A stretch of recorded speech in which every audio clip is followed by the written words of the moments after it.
Bueno, gracias a ustedes por invitarme y por dejarme participar y venir a dictar esta masterclass, que es un poco pomposo el nombre masterclass.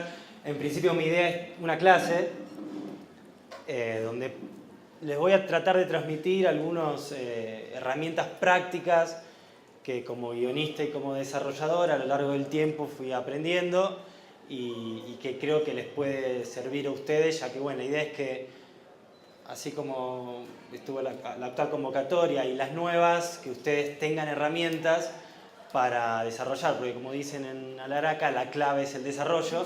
Entonces, bueno, mi idea es darles herramientas y claves para que ustedes puedan orientarse un poco en cómo generar y en cómo desarrollar proyectos audiovisuales para niños y niñas. Bueno, en principio esta foto encierra un poco la idea de cómo hay que hacer, o ciertas claves ahí ocultas, en cómo hay que hacer televisión o producciones audiovisuales para niños y niñas. ¿Por qué? Porque si ustedes ven en el sumo, el jugador toma al otro del cuello, ¿no? Y lo sostiene y no lo suelta hasta el final de la partida. La idea es que ustedes pueden hablar de temas muy interesantes para niños, pueden tener el mejor tema para hablar, pero si no logran captar la atención del niño, si no logran atraparlo, el tema no va a llegar a nadie, no va a tener ningún sentido. Pueden tener el mejor programa, el más caro, el que tuvo más psicopedagogas y contenidistas y mayor investigación, pero si a la hora de mostrárselo no es atractivo para los niños, si no los atrapa de una manera, si no hay un gancho, no valió la pena. Entonces la idea es que, como en el sumo, ustedes atrapen al niño o niña y mientras lo tienen atrapado desde el comienzo hasta el final de la historia, le puedan susurrar el tema o la poesía o lo que fuere en el oído, pero que desde el comienzo hasta el final lo tengan agarrado, entretenido. Bueno, entonces yo en principio me gustaría que veamos algunas herramientas de cómo se puede atrapar al niño, y me alejo un poco porque no pensé que iba a estar tan grande la letra. Bueno, por un lado, sorprenderlos con la historia que les proponemos, es decir, la trama. Que la historia que les vamos a proponer, que el cuentito que les vamos a contar, que la trama que van a ver sea entretenida, que sea atractiva. Ahora vamos a desarrollar estos puntos en las próximas filminas. En segundo lugar, el personaje protagonista, que los espectadores hagan empatía con él o la protagonista, que sientan identificación. Es decir, la identificación y la empatía es clave, ya sea el protagonista del programa, o de la película, o del cortometraje, sea un niño o un personaje animado, el niño tiene que poder identificarse, el niño tiene que poder sentir empatía con lo que le pasa. ¿Para qué? Para acompañarlo en la historia desde el comienzo hasta el final. Luego, conocer como autores o desarrolladores, porque aquí hay, me imagino, productores, guionistas, realizadores de todo tipo, conocer el tema que estamos tratando. Sea cual fuere, investigarlo. Y no simplemente, digamos, como decimos nosotros, tocarlo de oído o lo que suponemos que es ese tema. Sino, bueno, si nosotros somos guionistas y tenemos cierta habilidad, o nuestra herramienta más fuerte es la escritura, bueno, vamos a necesitar ayuda de un contenidista, de un psicopedagogo, psicopedagoga, es decir, de alguien que tenga información sobre ese tema. Y es muy importante la investigación, porque quizás pueden tener la historia más entretenida, pero luego está vacía. Entonces va a estar floja de una pata, y floja de una pata muy importante. Y por último, coloco también como herramienta esencial, como pata esencial para las producciones audiovisuales para niños, el humor. Porque desde mi punto de vista el humor permite abordar cualquier tema que se les ocurra, pero cualquier tema, desde la separación de los padres, desde empezar cambiar la escuela, mudarse, lo que fue la muerte de un familiar. El humor, el ser descontracturado para hablar a los niños es como muy importante, porque si nosotros con un tema tendemos a ser solemnes y hablarles como si le habláramos a otro adulto y contarles no, porque fue trágico, porque es aburrido. Y entonces, como les digo desde el comienzo, la idea es atraparlos, para entretenerlos, para poder contarles lo que les queremos contar, para poder hacerles llegar el mensaje que les queremos hacer llegar, y que el mensaje no quede disperso o cambien de canal, porque ellos pueden cambiar de canal, tienen el control remoto, tienen libertad para hacer eso. Entonces siempre hay que pensar que hay muchas chances de que cambien de canal. Entonces hay que estar pensando totalmente todo el tiempo, bueno, ¿por qué no van a cambiar de canal? ¿Y por qué se van a quedar mirando mi programa? ¿Y por qué les va a llegar el tema del que les quiero hablar? Por favor. Bueno, una vez que tenemos la idea, porque el comienzo de todo está en una idea, ese tema, eso que quieren contar, van a tener que darle un soporte narrativo. Entonces, ese soporte narrativo deberían intentar que tenga, o deberían trabajar para que tenga 3 pilares. Por un lado, emoción. Es decir, que si el espectador no siente, y cuando hablo de emociones hablo de todo el abanico de emociones, de que tenga comedia, que se ría, que llore, que le dé curiosidad, el suspenso, es decir, mientras más pasemos por todo el abanico de emociones, el espectador va a estar más enganchado con la historia, porque si lo que ocurre en la pantalla no le llega de ninguna manera al espectador, ¿por qué lo va a seguir viendo? Tenemos que hacer que le interese al niño ver lo que está pasando ahí, que se comprometa de alguna manera con el protagonista, con el personaje, con el niño o niña que está en pantalla. Bueno, pensar en las emociones, pensar en, bueno, mi historia, mi película, mi programa, está tocando, está apuntando a alguna emoción, está apuntando de una manera que ese niño se emocione, que se ría al menos que se ría, que le entusiasme de alguna manera. Segundo lugar, diversión. Está bien que se emocione, pero como decía antes, tiene que ser divertido, tiene que ser entretenido, tiene que haber un gancho, más de un gancho. La emoción es uno, la diversión es otro. Si el programa es aburrido, por más que el tema sea el tema más interesante del planeta, va a cambiar el canal. Va a ser zapping, no lo va a ver. Y por último, la reflexión. Que quizás, como contaba el otro día a los chicos en la clase, por ahí la primera reflexión suena muy pomposa, grande, casi tan pomposa como masterclass, pero la idea es que les deje algo, que le quede algo al niño, que lo enriquezca de alguna manera. Como dicen las claves Alaraca, que pueden consultar en la página de claves Alaraca, uno de los objetivos debería ser enriquecer al niño. Y cuando termine el programa, de alguna manera, el niño tenga algo nuevo, una herramienta nueva. Que de vuelta, tampoco tiene que ser la herramienta de la vida, ¿no? El secreto para ser feliz. No, simplemente que sea un granito, algo, porque si no se propone encontrar la solución, va a ser muy difícil que lleguemos a algo realizable, algo que exista, pero sí que tengan presente eso, que les deje algo, que les deje reflexionando, pensando, quizás simplemente un tema de conversación, quizás es algo que le puede mencionar un amigo, lo que fuere, quizás es algo, bueno, lo que fuere, ustedes tienen que estar concentrados en eso. Entonces, ¿en qué? Los emociona de alguna manera, hacerlos reír, darles curiosidad, saber qué pasa, divertirlos, mantener su atención, ver qué va a pasar, que se rían, que se diviertan, que lo que pasa en pantalla sea entretenido. Y por último, dejarlos pensando, dejarles algo, regalarles algo que incluso puede estar encubierto. Digo, porque también enseñarles por ahí, cuando los chicos se dan cuenta que les querés enseñar, ya ponen una distancia, ¿no? Es aburrido que me enseñen. Ahora, si les das un producto bien armado, que es divertido, que emociona, es como, sin que se dé cuenta, la idea es enseñarles sin que se den cuenta, básicamente, para que no generen rechazo. Cualquier tema se puede encontrar la manera de tratarlo de una manera atractiva para los niños. No necesariamente hay que ser solemnes y aburridos o serios, sino que, bueno, nuestros niños esperan, espectadores, que se los hagamos acercar de una manera atractiva para ellos y entretenida. Siguiente forma de atrapar a los niños. Cuando nos proponemos contar una historia profunda, una historia que quiera transmitir un mensaje potente, por ejemplo una película, será inevitable la construcción de personajes sólidos con más de una dimensión. Esto es por lo que les decía antes. Cuando invitamos a un niño a ver una historia, tiene que identificarse con el protagonista, tiene que sentir empatía con el personaje protagonista.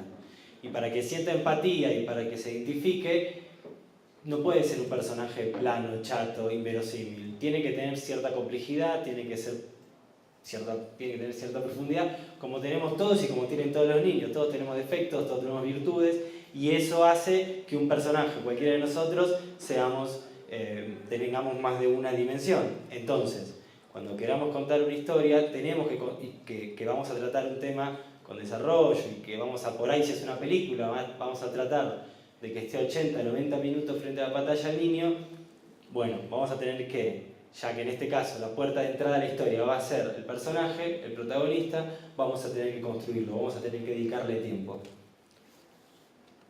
Entonces, el protagonista va a ser el personaje a través del cual el espectador infantil entrará en la historia. Por esta razón debemos construir un personaje fuerte y bien construido que rápidamente el niño puede identificarse. Para esto existen valores que son universales y que todo ser humano, desde los niños hasta los adultos, tenemos en algún momento. El deseo de ser comprendido y amado, tener éxito, sobrevivir, ser libre, obtener venganza, remediar el mal y expresarse. Así, a priori, son todos temas que por ahí, como venganza, que suena, pero ¿cómo vamos a hablar de venganza en el mundo infantil? Pero, la siguiente filmina, por favor. Acá pongo algunos ejemplos de temas que son universales y con el cual cualquier niño puede identificarse. Por ejemplo, competir para ser el mejor amigo de alguien. Piensen en la escuela, piensen cuando eran chicos. ¿Quién no se puso celoso que de pronto el mejor amigo tenía otro mejor amigo? O uno preguntaba, ¿quién es tu mejor amigo? Y cuando no decían que eras vos, era un momento tenso. Y es un conflicto, y es un conflicto universal con el que cualquiera puede sentirse identificado. Ganar en un deporte, si juega en un club de fútbol, si juega un deporte en la escuela, ganar es normal, querer ganar es normal en los chicos, entonces ese es otro valor universal que pueden tener en cuenta. Estos son solo algunos ejemplos. Sufrir por los celos de un nuevo hermanito o hermanita, también. Creo que no hay ningún niño en el mundo que no haya sufrido cuando nace un niño, que no haya tenido celos por ese invasor. Ser aceptado en un grupo de amigos, por ejemplo, si el niño se muda o el niño cambia de escuela. Bueno, para ese tema es universal, es empezar de nuevo, es conocer nuevos niños, les caeré bien, no. Tendré que ser como soy siempre, tendré que cambiar, tendré que fingir que soy de otra manera. Bueno, son temas hiperprofundos y universales que cualquier niño que mira ese programa puede sentirse identificado. Conquistar a una chica o un chico, vengarse, acá está, de una amiga o un amigo que nos traicionó por celos. Se juntó con la otra chica y no me avisó y ahora, bueno, voy a hacer una fiesta en mi casa y no la voy a invitar. Ser libre y no tener que estar todo el día encerrado a la escuela, también la realidad. Los chicos, uno preferiría cuando están en la escuela estar jugando en la vereda, estar con los amigos jugando al fútbol en la plaza. Bueno, es un tema y es real y se sienten, el tema de ser libre es así. Enfrentarse al matón de la escuela, también es un tema muy común, conflictos en la escuela. O el miedo a no saber qué hacer después de la secundaria, o el miedo a no saber qué va a pasar después de la primaria, o el miedo de no saber lo que va a pasar después del preescolar. Hay muchos hitos en el crecimiento, en el desarrollo de los niños, y bueno, esos temas son universales. Entonces, son esos temas los que son por una manera de lograr identificación de los niños con el personaje, porque si el protagonista de la historia o del programa está, por ejemplo, pasando por alguno de estos temas, y irremediablemente se va a sentir identificado, porque quizás no todos, obviamente, pero la mayoría habrá pasado por alguna de estas situaciones, entonces va a querer ver cómo el protagonista resuelve y enfrenta los obstáculos, los problemas que él también en algún momento, o quizás más adelante, o en ese momento, está sufriendo. Entonces, temas universales. Recién decía, los personajes para contar un tema profundo deberían tener cierta complejidad, pero entonces tengo que decirles que hay personajes planos y personajes profundos.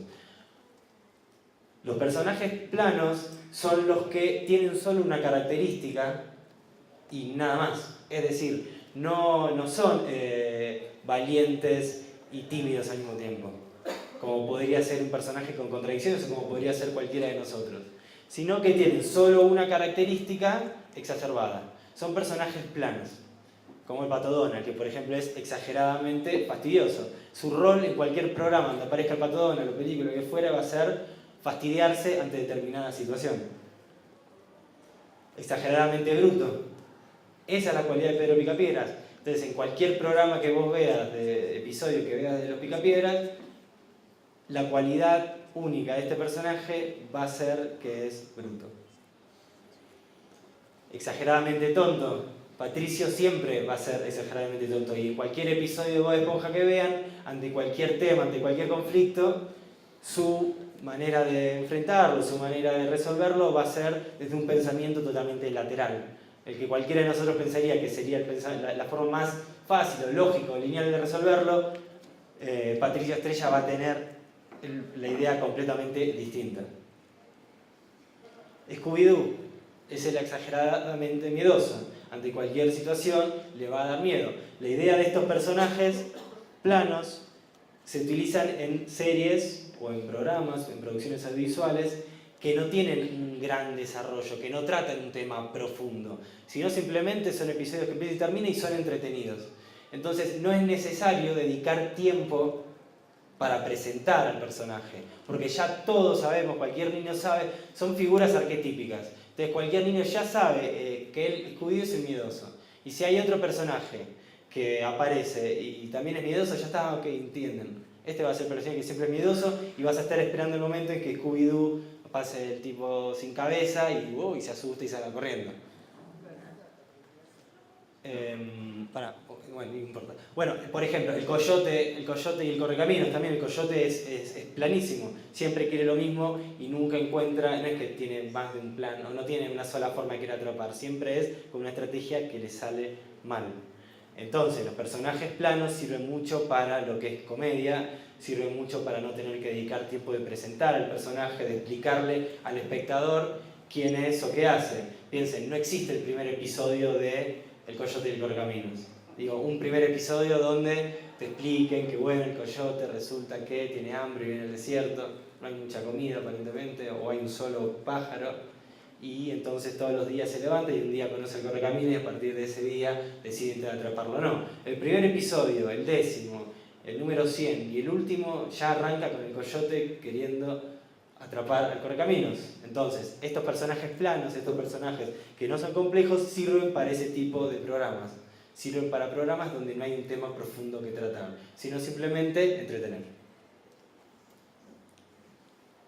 Ahora, por el contrario, un personaje con profundidad podría ser al mismo tiempo determinado, indeciso, encantador, olvidadizo, impaciente, de cuerpo robusto y corazón sensible. Es decir, de la mezcla de cualidades que aparentemente son contradictorias, salen personajes más profundos, porque así somos nosotros también. Queremos algo pero no sabemos, nos gustaría pero no sé, dudamos, somos neuróticos. Entonces, de la mezcla de, por ejemplo, determinado y olvidadizo, bueno, puede salir un personaje que siempre sabe lo que quiere, pero después no se acuerda. Bueno, y entonces ya tenés algo que es más parecido a cualquiera de los niños o nosotros presentes en esta sala. Siguiente. Entonces, por ejemplo, personajes con profundidad. Shrek, que de hecho está bueno el ejemplo de Shrek porque él es, en el caso de la película es feo, egoísta, sucio, pero también resulta que es bueno. Y de hecho se parte para escribir esta historia de los ogros de los cuentos, que son personajes planos. Al fin y al cabo son malos. Simplemente son malos y quieren comerse a las princesas y a los niños. Entonces se parte en la película de poner como protagonista a un ogro que todos sabemos que los ogros son malos, pero a lo largo de la película descubrimos que además de que es malo y es egoísta y está malhumorado, descubrimos que en realidad no solo es eso, sino que también puede ser bondadoso y puede tener amigos y se puede poner objetivos nobles. Este es un personaje con profundidad que permite trabajar un tema más complejo que el correcamino. Simba, también con todo ese complejo de sí, soy el heredero, pero maté a mi padre, pero me quedo. No, en realidad no fue él, pero fue gran parte del tiempo, vamos a decir la verdad, fue el tío. Pero bueno, que quería quedarse con Timón y Pumba, Hakuna Matata, sin que le importaba nada. Bueno, es una contradicción. Si fuera un personaje plano, simplemente lucharía volvería rápidamente y trataría de ver y resolucionar los problemas. Pero como es un personaje con contradicciones, bueno, es un personaje con profundidad. Fiverr, de la película más viejita, muchos por ahí no la vieron, se llama Un cuento americano, que era pequeño, indefenso, pero también es soñador y valiente. La historia lo deja solo, lejos de su familia, entonces está obligado a o sucumbir o esforzarse y salir adelante. O en Ariel de la Sirenita también. Está soñadora y enamorada del mundo humano, pero la gran contradicción es que es una sirena y no tiene piernas. Bueno, y de eso va a ir la película.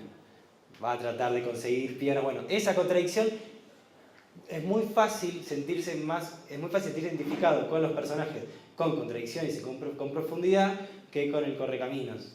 Nadie quiere el correcaminos.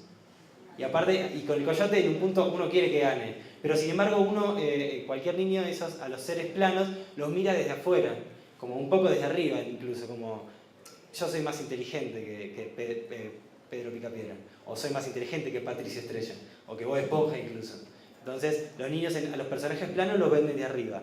Con los personajes con profundidad y con complejidad se pueden identificar. Porque bueno, cualquier niña puede sentir, está bien, acá hay una metáfora de que no tiene cola de sirena y no tiene piernas, pero bueno, no tengo el pelo lacio, como seguro que le gusta al chico que me gusta, por decir algo, también puede pasar con niños. Siguiente. Lilo y Stitch, también muy linda película. Stitch es monstruoso, pero al mismo tiempo es adorable. Lo mismo pasa en Cómo entrenar a tu dragón, que de hecho es el mismo director y trata esa temática, ¿no? de cómo encontrar lo bueno y lo noble en lo monstruoso, o en lo aparentemente monstruoso. Y es muy importante, dije acá, a ver qué dije. El protagonista debe esforzarse, debe querer conseguir lo que busca, debe tener un deseo real, debe tener un deseo sincero y que dé la sensación de que está dispuesto a dejar todo por conseguir lo que quiere. Porque cuando uno ve que un personaje está realmente dispuesto a conseguirlo, es casi irremediable que diga que lo consiga. Que digas, por favor, que lo logre. El otro día, allá en Buenos Aires, estaba por la calle y vi un tipo corriendo, que corría, y vi que el auto una grúa le había llevado el auto. Y estaba a 100 metros. Y a 100 metros el semáforo justo había frenado a la grúa con el auto. Y él corría, y la gran pregunta que era, bueno, ¿llegará antes de que, y conseguirá, que probablemente no, de que le devuelvan el auto? Bueno, yo en ese momento cuando vi que estaba la grúa, cuando entendí lo que pasaba, quería que llegue. Bueno, es eso. Si vos cuando ves que hay, porque venía corriendo, cansado, transpirado, hace varias cuadras se ve. Y bueno, irremediablemente yo quería que llegue y me quedé mirando. Después no sé qué pasó, porque el tipo le golpeó, pero el camioneta se fue, quizás se solucionó, quizás no. Pero el punto es, al ver que un personaje, en la película, si vemos que Marlene, el papá de Nemo, quiere recuperar a su hijo, bueno, querés que lo recupere. Si vemos que Bob Esponja en la película, ahí tenemos un ejemplo también de cómo Bob Esponja es un personaje plano para la serie. Ahora, cuando le fue tan bien que hicieron una película, le tuvieron que dar un poco de complejidad, le tuvieron que dar un poco de profundidad, porque la película iban a desarrollar un tema más complejo. Bueno, Bob Esponja y Patricio estaban con esto en la película de que quieren demostrar que son hombres, que son adultos y que no son niños. Está buena esa película, los que no la vieron, vean. Entonces, los defectos. Por ejemplo, otro protagonista, si es temeroso y frágil, como es Harry Potter al comienzo de la película, que duerme en el armario de los tíos y que el primo se la pasa molestándolo, digamos, está en el peor nivel que como personaje puede estar. Deberá esforzarse para volverse valiente y poderoso. Es decir, en cualquier historia donde el personaje es profundo y tiene complejidad, va a haber una transformación del personaje. Entonces va a pasar de un punto a otro. En este caso va a pasar de dormir en el armario de los tíos a derrotar a Voldemort y convertirse en un mago, que no es poca cosa. Otra vez, Merlín, en Nemo. Si es miedoso e inflexible, deberá esforzarse para ser valiente e flexible. Esa es la transformación que sufre el papá de Nemo en esa historia. Es un personaje que está obsesionado y paranoico todo el tiempo por dónde está su hijo y ver qué le deja hacer y qué no. Y se convierte al final de la película, de hecho, en un pez payaso. Al principio no sabía contar chistes, al final sabe contarlo, lo deja a Nemo que vaya a excursiones, es decir, hubo una transformación del personaje. Siguiente, por favor. Si es vanidoso y egocéntrico, deberá esforzarse por pensar en el otro, como le pasa a Hércules. Que de hecho no está acá y ahora me acordé, pero también piensen otras formas de identificación que hay para que los espectadores se identifiquen con la historia. Disney, como le contaba a la chica del taller, o al menos es una teoría mía, vieron que suele matar al comienzo de las películas a seres queridos de los protagonistas, como la mamá de Bambi, o de hecho en Nemo matan bien no sé qué es, este bicho horrible, y se come a toda la familia de Marlin y los hermanos de Nemo, o en Up, antes de Up está el cortometraje, este teaser, donde se ve la historia del protagonista y la mujer, que desde niñitos, cómo se casan, cómo son felices y cómo finalmente muere la mujer sin poder cumplir el deseo de visitar las cataratas. Bueno, de vuelta, es muy difícil que un espectador no se identifique y no quiera que le vaya bien a un personaje que acaba de perderlo todo. Esta es mi teoría, es una hipótesis, no sé si es verdad, pero yo creo que Disney, haciendo eso muy rápidamente, sin perder mucho tiempo, logra que te enganches. Logra que quieras seguir viendo, bueno, a ver qué le pasa, por favor que no le sigan pasando cosas malas, por favor que le vaya bien. Entonces, bueno, esa es una forma de identificarse, es una forma de mantener la atención del niño espectador para que siga mirando la historia.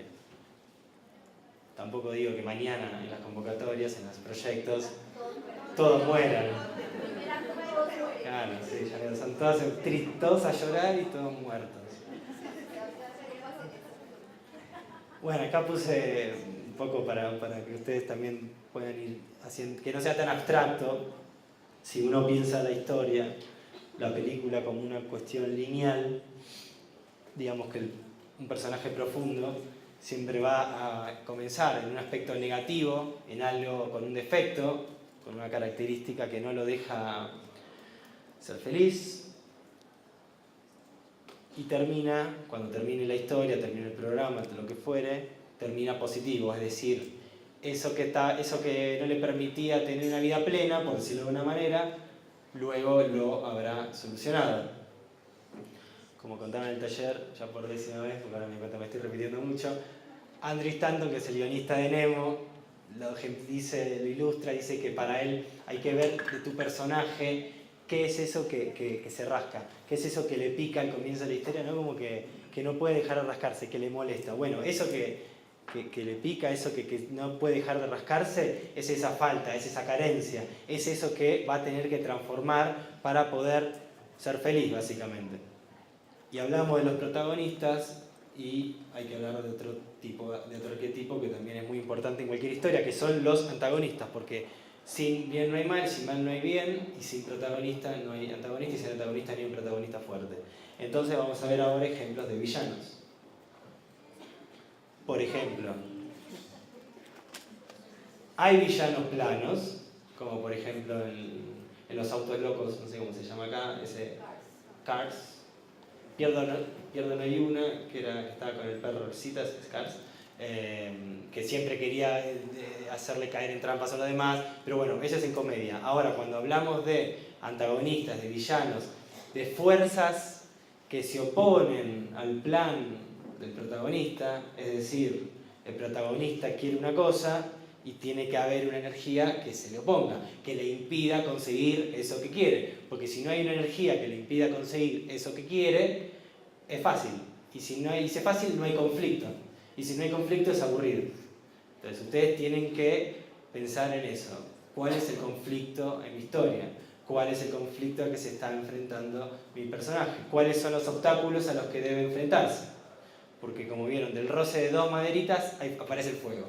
Bueno, durante la historia de ustedes, entre rozar al protagonista con el antagonista o el protagonista enfrentándose a los diferentes obstáculos, aparece el fuego y eso es el conflicto. Y si hay fuego es atractivo. Y entonces, ¿qué hacen? Como en el sumo, siguen atrapando al niño. Ejemplo, Lotso, de Toy Story 3. Es encantador y suave, de hecho hace parte del oso de peluche que cualquier niño o niña quiere tener y que son lindos, son suaves. Y de pronto nos enteramos que también es un asesino. Entonces, ya no es un antagonista, es un protagonista con profundidad y un antagonista plano. Un antagonista que es simplemente malo y ya. Sino que es más creíble. Un malo que también tiene características que son aparentemente contradictorias hacen que sean más creíbles. Entonces, cuando piensen sus protagonistas, así como también piensen sus antagonistas, traten de que sean creíbles, traten de que sean verosímiles, porque de hecho, bueno, ahora de hecho están muy como de moda los antagonistas que te caen bien, ¿no? Que decís, bueno, lo que hace está mal, pero... Porque de hecho, no sé si se acuerdan de Toy Story 3, hacia la mitad de la película hay un momento que hay un flashback donde la película te explica que Lotso era bueno, pero se hizo malo porque su dueña, a él y a un payaso y al bebé ese gigante feo, los abandonó en la ruta y que cuando logró finalmente regresar a la casa, vio que su dueña lo había reemplazado por otro juguete. Entonces vos decís, Lotso es malo, pero pobrecito. Entonces ahí se logra que toda la historia sea más creíble, que toda la historia tenga más profundidad, que toda la historia sea más verosímil. Entonces tiene más de una dimensión. Megamente, no sé si la vieron, pero también, de hecho, es un antagonista que es un villano protagonista. Que por las que no la vieron, es un villano que finalmente logra derrotar al bueno y se queda controla la ciudad, controla el mundo y se aburre.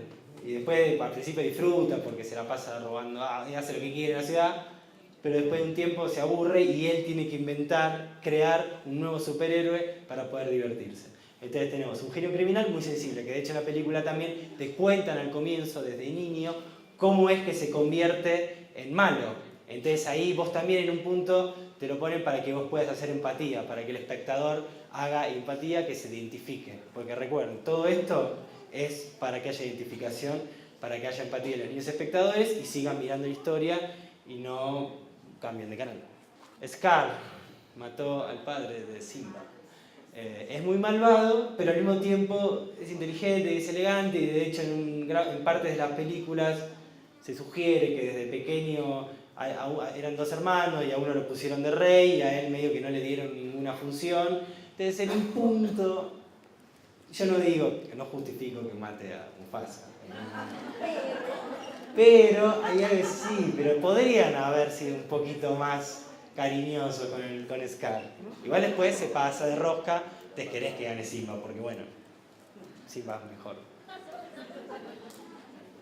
Entonces, para graficarlo un poco y que no quede tan abstracto, por un lado, el personaje protagonista, que es con el que se va a identificar, con el que va a hacer la empatía el espectador, se esfuerza y trabaja a lo largo de la historia por progresar, por vencer obstáculos, por conseguir objetivos, y en ese camino termina saliendo lo mejor de que sí. Ustedes imagínense cuando construyen o ven un personaje en profundidad como si fuera una cebolla, donde a lo largo de la historia van cayendo todas las capas de la cebolla, y cuando llegue el final de la historia va a estar el verdadero ser, si quieren, o lo que es, el personaje va a poder ser feliz en toda su plenitud. Pero al mismo tiempo, y constantemente, la flecha verde es el protagonista, la flecha roja es el antagonista, hay roce constante porque el antagonista va a intentar hundirlo, impedir que consiga el objetivo y tentarlo a abandonar, a renunciar a superarse y sucumbir, digamos, a sus demonios internos, a sus miedos, a renunciar. Es como si Simba podría haber nunca regresado, o si en Monster Inc., Mike Wazowski y Sullivan hubieran renunciado a cuidar a Boo y descubrir qué es lo que realmente estaba pasando. Si hubieran abandonado a mitad de camino, hubieran ganado los malos, nunca hubieran descubierto que la risa da más energía que los sustos, etcétera, etcétera, etcétera. Es decir, quedarían a mitad de camino. Entonces es importante esto, que para que sea más divertida la historia, tiene que haber protagonista y antagonista. Bueno, Úrsula, amistosa, coqueta y traidora. Ella era muy seductora, de hecho la convence a Ariel de que le dé la voz a cambio de las piernas. Y además, tenemos por los protagonistas y por otro lado tenemos los antagonistas. Tenemos otros personajes arquetípicos que están en todas las películas, que son los aliados o compañeros. El malhumorado y el chabacano. ¿no? De hecho, miren, acá pasa lo siguiente. Por un lado tenemos un personaje en profundidad, como el ogro, como Shrek, junto con un personaje más bien plano. ¿Que está para qué? Para hacer comedia. Porque los personajes planos, como vimos antes, Bob Esponja, Patricio, etcétera, etcétera, etcétera, se utilizan más para hacer comedia. Entonces se pone un personaje con profundidad acompañado de un personaje plano. Y de esa manera nace la comedia, porque ya vieron la película. Vemos otro ejemplo, los Minions, también personajes planísimos, planísimos. Juntos a Gru, que es un personaje con profundidad, que de hecho es un malo, es un protagonista que en realidad es malo. Pero está acompañado para lo que es comedia de los personajes planos, que en este caso son los Minions. Otro más, el ingenuo y tonto. La relajada y el obsesivo. Doris también está puesta. Doris igual tiene un poco de profundidad, pero está puesta para generar comedia. Pusieron a un tipo muy ordenado y que no quiere contacto ni nada, le pusieron un personaje más divertido. Igual a Gromit, siempre él es el inventor, que es muy despistado, y el más inteligente es el perro, que siempre está corriendo atrás para evitar que sufra las consecuencias de sus malos inventos. La promesa, otra herramienta que les puede servir para atrapar a los niños. Que esa la descubrimos un poco charlando hoy en la clase, ¿no? El efecto piñata, lo llamamos. Que es que en un cumpleaños, o en cualquiera, en un cumpleaños donde hay piñata, la piñata está ahí, presente, todo el cumpleaños. Hay juegos, por ahí hay un mago, no sé, un payaso, qué sé yo, pero la piñata está ahí y cualquier niño está esperando la promesa de lo que hay ahí adentro. Entonces, esa es una forma de engancharlo. Ustedes tienen que prometerle a los niños espectadores en su historia, en su película, en su programa, en lo que fuere, la promesa de que va a haber algo ahí, de que va a estar buenísimo. Y obviamente no decepcionarlos, porque si les prometen algo y después lo decepcionan, van a ser odiados. Pero el ejemplo de la piñata es un buen ejemplo, porque en cualquier cumpleaños está la piñata ahí y están esperando todo el cumpleaños a que llegue ese momento, ese clímax del cumpleaños, que es cuando se va a romper la piñata, se van a lanzar todos a conseguir la mayor cantidad de juguetes o caramelos o lo que fuere. Entonces, piensen en el efecto piñata. Piensen en qué le están prometiendo. En cualquier película se le está prometiendo una resolución, se le está prometiendo, bueno, esto va a terminar de una manera u otra, pero quédate mirando porque te prometo que va a valer la pena. Entonces, esa es otra herramienta que tienen para agarrar al competidor de sumo, por decirlo de alguna manera. Entonces, por ejemplo, ¿cómo se arman estas promesas? En cualquier película que están haciendo ustedes, en cualquier historia que están haciendo ustedes, van a instalar un interrogante, le van a plantear un interrogante al niño. Ni bien desaparece el buceador se lleva a Nemo, y bueno, la pregunta que va a tener cualquier niño espectador es, ¿podrá encontrar el papá a su hijo? Y bueno, y es la promesa, yo te prometo que va a haber una respuesta a esta pregunta. Quédate mirando este programa que va a haber una respuesta. Entonces aquí puse algunos ejemplos de preguntas, y que siempre está bueno que ustedes cuando estén haciendo una historia o cuando están, o lo que fuere, o un programa, instalen algún tipo de interrogante y que puedan tratar de armar ese tema, ese objetivo que ustedes creen que le están planteando al niño espectador en forma de interrogante. Entonces traten de imaginarse en su proyecto cuál sería el interrogante que están planteando. Entonces en la película Los Guardianes se pregunta, ¿podrá Jack Frost derrotar a la sombra y convertirse en un verdadero guardián? En Star Wars, ¿podrá Luke Skywalker rescatar a la princesa Leia y derrotar a Darth Vader? ¿Podrá Marlene rescatar a Nemo? ¿Podrá Elliot ayudar a que T regrese a su casa? ¿Podrá la sirenita casarse con su amado? Es decir, para engancharlos, tiene que estar muy claro esta pregunta y por ende la promesa de que esta pregunta va a tener una respuesta, y para saber cuál es, tenés que quedarte mirando la historia y no cambies de canal. Bueno, la curiosidad. El otro día hablamos, le decía a los chicos, del concepto de Hitchcock para niños. Yo no sé si saben esa historia de la entrevista con Truffaut, habla de la bomba bajo la mesa, de mostrar la bomba bajo la mesa. Imagínense, dos personas en un bar charlando y vos tenés dos opciones. O mostrás que hay una bomba bajo la mesa y entonces durante todo el tiempo que estén conversando los dos comensales vas a estar pensando, bueno, ¿se salvarán? ¿No? ¿Sí? ¿Qué pasará?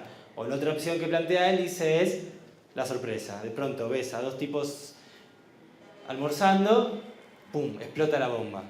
En la segunda opción tenés un segundo de sorpresa. En la otra por ahí tenés 10 minutos de suspenso.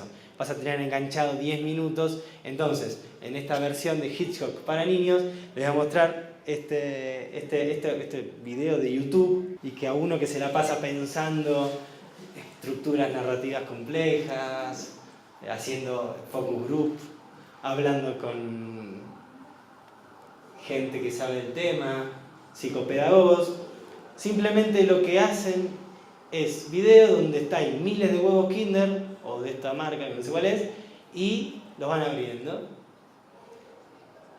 Y está el huevo, y la mano lo muestra, y lo pela. Sí, la cantidad de visitas que tiene, que está más abajo, miren.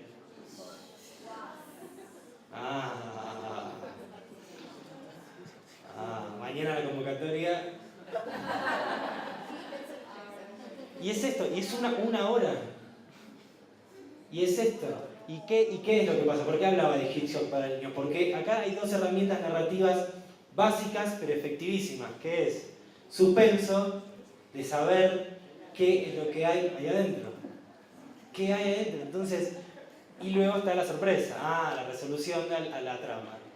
Y hay una promesa también, hay una promesa de que adentro hay una sorpresa, va a haber algo. Vos quedate mirando, y que encima, mira, te arma el chiche, todo lo que venía. Lo vamos a hacer juntos. Entonces, concentrado en esto, que es tan básico, está el suspenso, está la promesa, hay una sorpresa, hay una resolución. Y se repite una y otra y otra y otra y otra vez. Y entonces, sí, puedes pasar. 110 millones de visitas. 110 millones. Increíble. Y el humor, como otra herramienta. Bueno, acá puse un ejemplo de Samba, digo, el humor, como les decía antes, como una herramienta para plantear, que uno puede plantear cualquier tema, incluso el más profundo, pero si lo hacemos con humor, podemos llegar a los espectadores, podemos llegar a los niños y entretenerlos. Este es un caso de Samba, que algunos conocerán, otros no, pero es un programa que tenemos en Paca Paca, donde hablamos de historia a los niños, pero esta vez lo hacemos desde un lugar muy descontracturado, donde los próceres tienen defectos y donde se usa mucho humor, y le fue muy bien el programa. Si quieren después lo buscan en YouTube y se miran un episodio de Samba.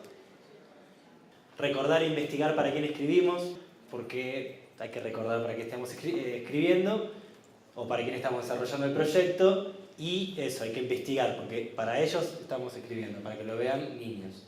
Siguiente. Las audiencias, siempre hay que hacerse estas preguntas, ¿no? Recordar, porque las audiencias son varias, tienen que pensar cuál es su público objetivo, no le hablan a todos los niños del mundo, tienen que pensar y preguntarse, ¿qué quiero contar? Y poder tener una respuesta sólida, ¿a quién le quiero hablar? ¿Y qué quiero hacer? Tienen que segmentar la audiencia, saber realmente a quién le están hablando, entonces tienen que conocer a la audiencia, investigar qué hacen, qué les gusta a los chicos de 3 a 5, qué los de 7, qué los de 12, qué los de 2, etcétera, etcétera, etcétera. Lograr la identificación. Vamos a la siguiente, que hay un ejemplo, creo, de... bueno, el target, el público objetivo, les sirve como para ordenar criterios, es decir, si ustedes conocen, investigan bien a los niños de 3 y 4 años para los que van a escribir, ya les va a servir como filtro, van a poder tener un criterio de qué sí y qué no. Por qué sí una cosa y por qué no otra cosa. Cada franja etaria tiene características contextuales diferentes. A medida que van incorporando códigos y recursos se va cortando la brecha con el lenguaje convencional.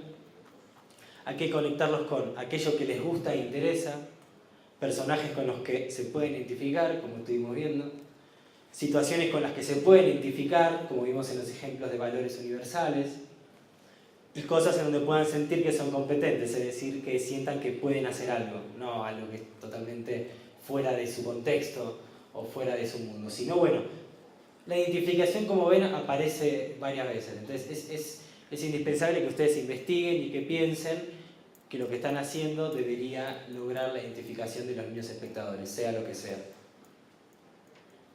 Acá hay un ejemplo de target, de una mini investigación, pero lo pongo solo para que algunos conceptos se les lea un par. Por ejemplo, niño de 3 a 5, niños y niñas. Todavía no es alfabetizado, no reconoce recursos narrativos complejos. Es decir, si ustedes en un programa o lo que fuera para niños de 3 a 5 años ponen flashback, no van a entender que lo que está pasando en realidad le está diciendo que eso pasó antes. Es decir, jamás entenderían que Lotso es malo porque. Ellos están siguiendo la historia linealmente. Entonces hay recursos narrativos que van aprendiendo a medida que crecen. Los niños de 3 a 5 años no conocen lo que es el flashback, como tampoco entienden lo que es el fuera de campo. La historia que está sucediendo es lo que está pasando en pantalla. Si de fuera de campo ponen que hubo un trueno muy fuerte, hubo un personaje que grita porque le pegó el trueno, no van a entender que eso es parte de la historia. No van a poder interpretar que, hubo un rayo y le pegó al personaje, qué gracioso. No.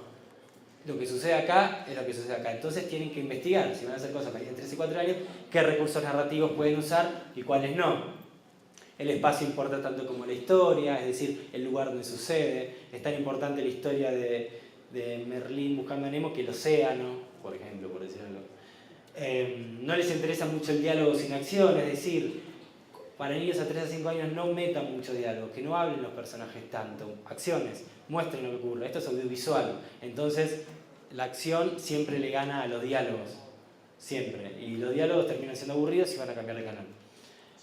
No se ríen con la ironía, y termino así, vamos cerrando. No se ríen con la ironía, con los chistes de doble sentido, con la crueldad. No entienden la ironía.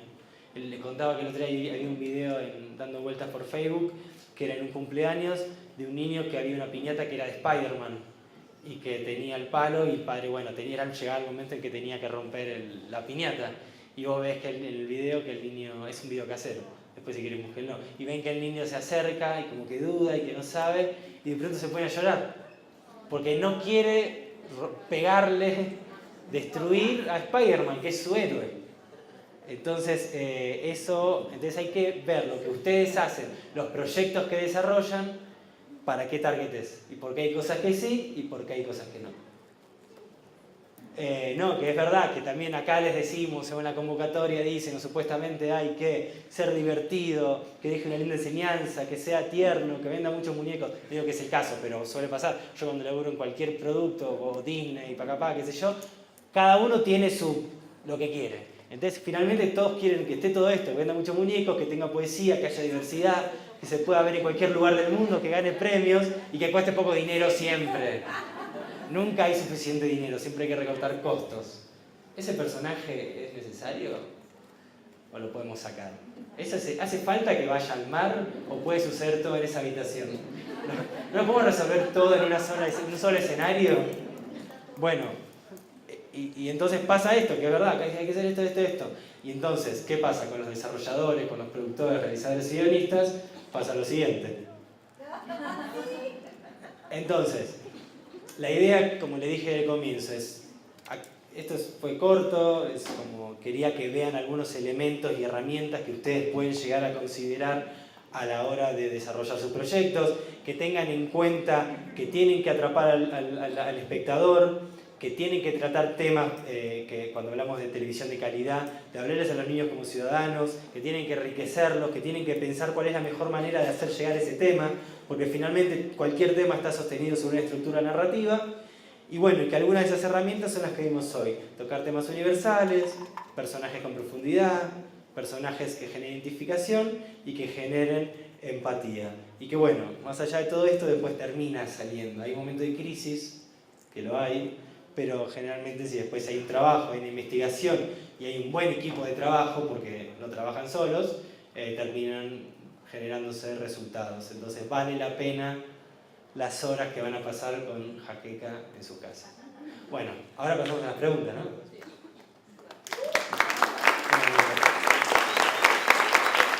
Quería hacerte una pregunta. Cuando tú planteas el personaje principal y el personaje como antagonista, la fuerza que va como en contravía del personaje está en un personaje, es decir, en una persona.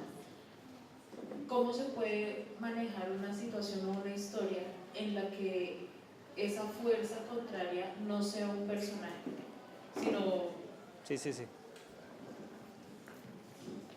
Bueno, en general, la realidad es que para niños, porque estamos pensando acá en producciones audiovisuales para niños, no es por ahí, pensemos en Nemo, podríamos decir que es el océano, ¿no? El gran mar que tiene que pasar Marlin. Pero fíjate que a pesar de que el océano es su gran, digamos, fuerza antagonista, luego la fuerza antagonista también está personificada en personajes. Es decir, así como está el océano, también están los tiburones, y después están las medusas, y después está la fosa donde caen. Es decir, si estamos haciendo cosas para niños, quizás es más fácil que interpreten las fuerzas antagonistas si están caracterizadas en personajes claros. Ahora, por ahí en un programa que puede ser, no sé, digamos, algo más tipo reality, quizás puede ser el tiempo también. Quizás el reality vaya de, hay dos equipos y tienen que, no sé, resolver acertijos durante el programa, el primero que lo resuelve gana. Bueno, va a haber un antagonista, una fuerza antagonista que es el tiempo. Y también supongo que en esa búsqueda que están haciendo va a haber obstáculos. Porque si están en un laberinto, eso también sería un obstáculo, ¿no? Pero bueno, también suele pasar de que con un laberinto no alcanzan. Entonces en la película El laberinto está el laberinto, pero dentro del laberinto también hay unos seres extraños, hay títeres, hay muñecos que funcionan también como antagonistas. Entonces yo lo que diría es eso, como puede haber otras maneras, pero al fin y al cabo también a veces es necesario, aunque sea uno, que haya un antagonista que el niño espectador puede interpretar como, ah, ok, este es el malo, bueno, este es el que hay que vencer. Quería preguntarte, cuando son temáticas así un poco más de cuidado, como esos temas de la muerte, la separación, ¿qué hay o cómo hacer para no cruzar el límite tan fino de ya que generar un efecto contrario? ¿Qué aconsejas ahí?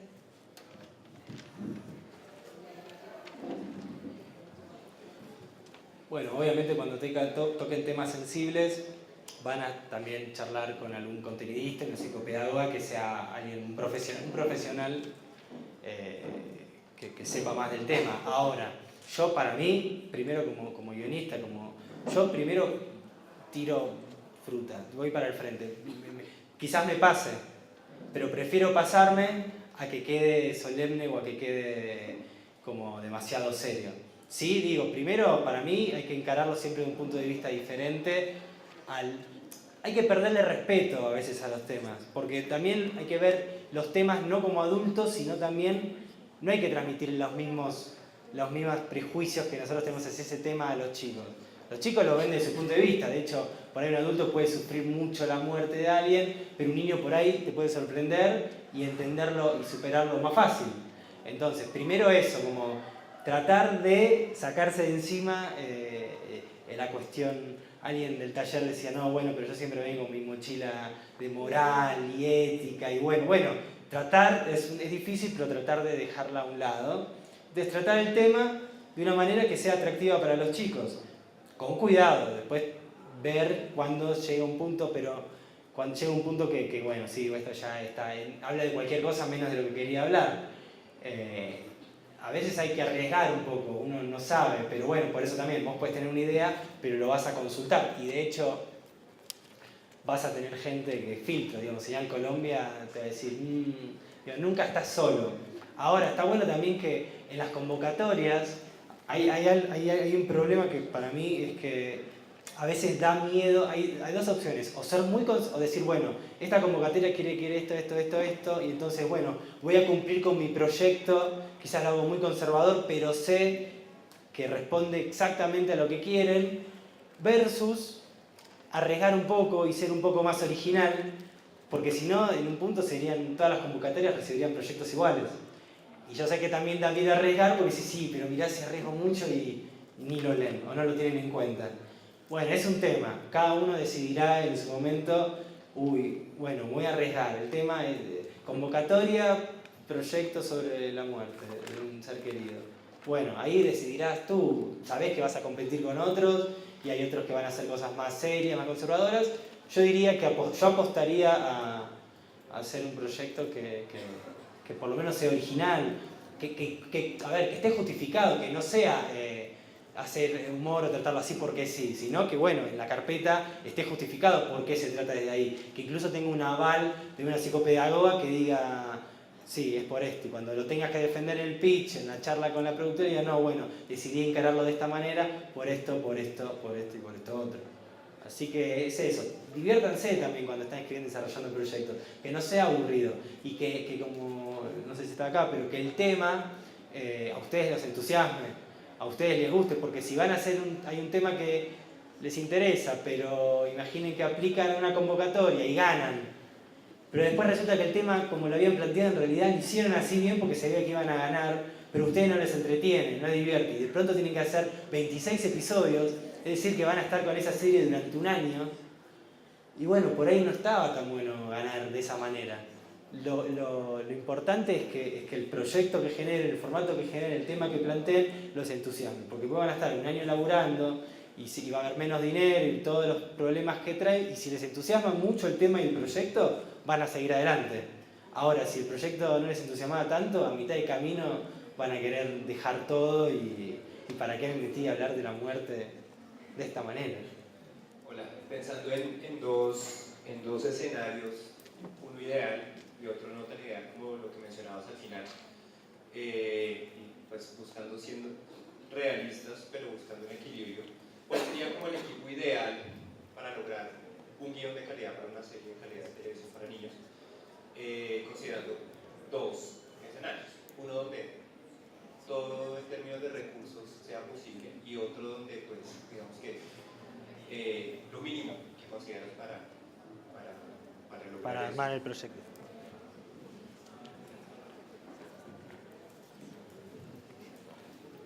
Bueno, no, claramente, en el ideal, cuando hay presupuesto y está la gente en el equipo, y por un lado el guionista que va a ser el que le da la estructura narrativa al tema que se quiere tratar. Una psicopedagoga experta en ese target, en que sepa bien qué les gusta, qué no, cuáles son sus conflictos más comunes a esa edad, y bueno, y una casa productora también con un realizador que trabaje con el equipo y pueda plasmar, pueda llevar la idea y el concepto y el guión, porque la realidad también es que uno desarrolla un proyecto, ustedes desarrollan la mejor carpeta, pero luego si en la realización no... Justo tenía un video que vi en el taller que el tema era perfecto, la idea, el guión estaba muy bien, pero luego, por cómo fue contado audiovisualmente la pieza, los niños que estaban destinados de 4 o 5 años no entendieron de qué pasaba en pantalla. Entonces, también que haya tiempo para hacer focus group, es decir, poder durante el desarrollo ir mostrándoles como un focus group orientativos a diferentes niños que piensan. Te doy un ejemplo. Y un ejemplo de presupuesto bajo, mediano. Paca, estamos haciendo una serie de ciencia que se estrena este año y estábamos definiendo, bueno, ¿qué saben los niños de ciencia? Entonces hicimos como focus muy hechos artesanales en un jardín de infantes, en una escuela, con los hijos de una amiga y de varios amigos los juntamos y tratando de que haya de diferentes estratos sociales. Entonces, por ejemplo, la idea original era hacer esa serie de ciencia y hay 4 científicos en Argentina que son muy famosos y vamos a hacerlos animados, esos 4 reales animados. Pero luego charlando con los chicos nos dimos cuenta de que no había identificación porque eran adultos. Entonces les mostrábamos los dibujitos, ¿no? ¿Cuál les gusta? Este. Y ellos respondían, pero no, al ser adultos y ellos son niños, no se identificaban. Entonces, a partir de eso, decidimos, ¿no? Estos 4 científicos los matamos y pasaron a ser una chica de 21, recién egresada, una mujer, y su hermanito. Una chica científica fanática y el hermanito de 10 que no cree en la ciencia, sino que cree que todo tiene una explicación ovnis.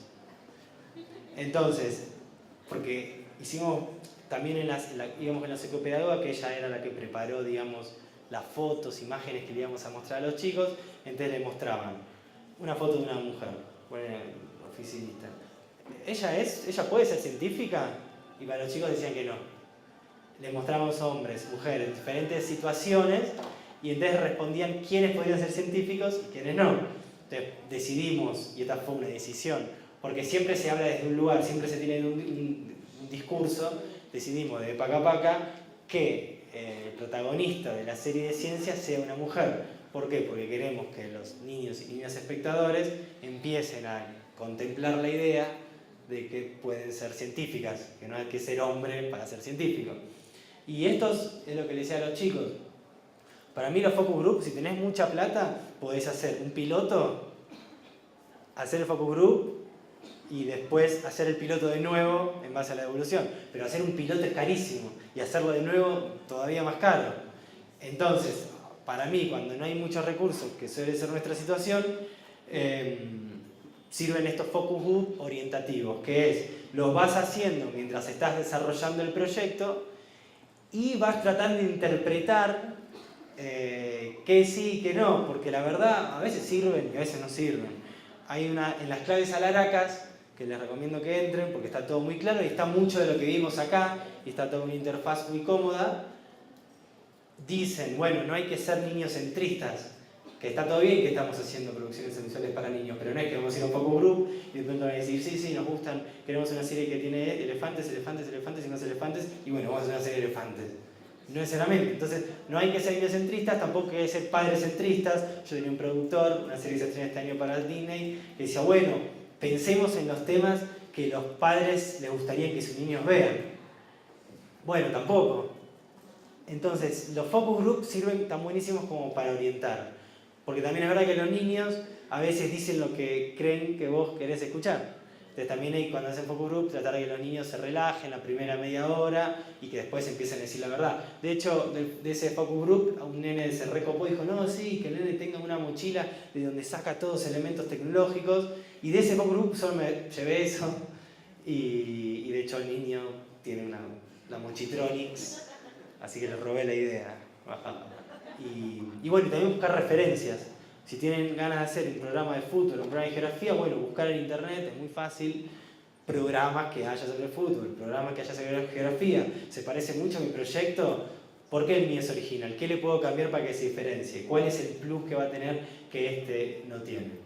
Entonces sí, les recomiendo hacer investigaciones y que no siempre tiene que ser una empresa que se dedica a eso, porque a veces uno se queda con la idea de que si no tenés dinero no puedes investigar. Mentira. Obviamente por ahí es más fácil encargarle a una empresa que lo haga. Pero bueno, para la situación en la que están ustedes y las convocatorias que hay, la verdad que están buenísimos para que las aprovechen y no presenten una carpeta vacía de investigación, por decirlo de una manera, sino que al menos puedan decir, bueno, investigué en este lugar, investigué en esta escuela, investigué con estos chicos de 4 y 5 años, con el profesor de geografía José de Sarasa, y a partir de eso resolvimos que el tema va a ser así, el tema va a ser tratado así, y voy cerrando porque hay miraditas medio asesinas, antagonistas, eso es un antagonista. ¿Estamos? Bueno, sí, se terminó. Bueno, muchas gracias por venir, muchas gracias por la invitación, y espero que les sirva algo.